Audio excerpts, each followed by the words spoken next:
cyclone that is developing off the coast of Queensland, crossing now to the Bureau of Meteorology Extreme Weather Desk. Senior Meteorologist James Taylor. Now, good afternoon, James. We are expecting this cyclone to cross the coast, but when is it likely that it will develop into a cyclone and cross the coast? Yeah, hi Emma. Look, the most likely time for it to develop into a tropical cyclone will be during Saturday, during tomorrow. It's likely to be quite slow moving over the next couple of days, but then it will speed up during Sunday and into Monday. So the most likely time for a coastal crossing is really any time between later Sunday probably through to Tuesday morning. Most guidance indicates that it'll be during Monday and probably somewhere between Cairns and Townsville. But having said that, anywhere between Cape Tribulation and Proserpine, residents in those areas need to be prepared for the chance of a coastal crossing sometime during those days, from late Sunday through to Tuesday morning. Now, of course, that warning is in place, or that watch, should I say, from Cape Tribulation down to Proserpine, including the Whitsunday Islands. But how intense are we expecting this cyclone to be, and what kind of conditions should we expect?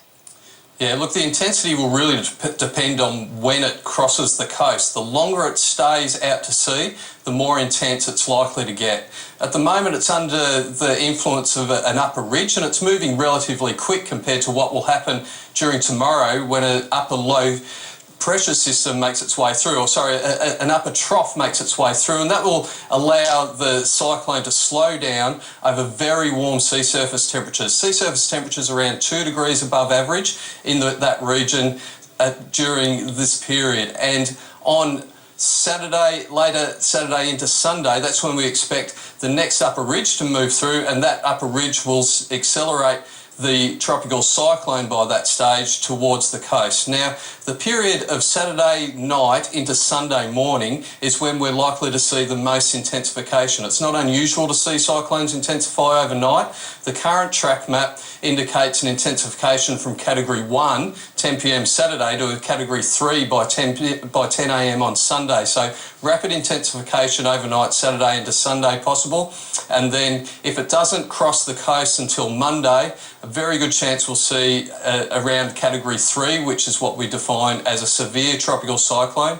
Then we're looking at winds that would be very destructive, at least 165 kilometres per hour. And but if it does come through quicker, hopefully it does come through a little bit earlier, then it might only be Category 1 or 2. But either way, there will be impacts, particularly from heavy rainfall. Flood watches current for rainfall totals associated with the cyclone of at least 200 millimetres. Large waves, Category 3 tropical cyclones can produce waves in the order, significant wave heights in the order of 6 or 7 metres. And then, of course, there's a storm surge.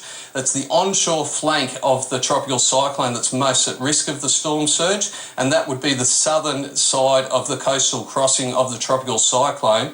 And the biggest risk with storm surge is, of course, around high tides. And during Saturday, the high tides during Sunday, the high tides are around 8 a.m. and 8 p.m. for that region of the coast on Sunday, and then Monday it's around 8:30 a.m. and 8:30 p.m. So hopefully we get a coastal crossing that doesn't coincide with those high tides, Emma. Some very intense conditions to come for those residents in the watch area. Now, it has been a couple of years since we have seen a cyclone make landfall off the coast of Queensland. What can residents do to best prepare for the cyclone? Well, stay tuned to the forecast and warning service, I would say, as number one. I've talked about the uncertainty and exactly where the tropical cyclone will cross and the timing. During the weekend, we'll have more confidence in the crossing, the time and the intensity. So monitoring the Bureau's forecasts and warnings on Facebook. You can follow us on Facebook or look at the Bureau's Facebook page, or of course the warnings information page on the Bureau's site. But look, the emergency services in Queensland are suggesting people should be looking at their emergency kits and making sure that they're prepared in that way, but also talking to friends and family about emergency plans if they are impacted by the cyclone. Some very helpful advice there. Thank you, James, for your time. Now, it's not just the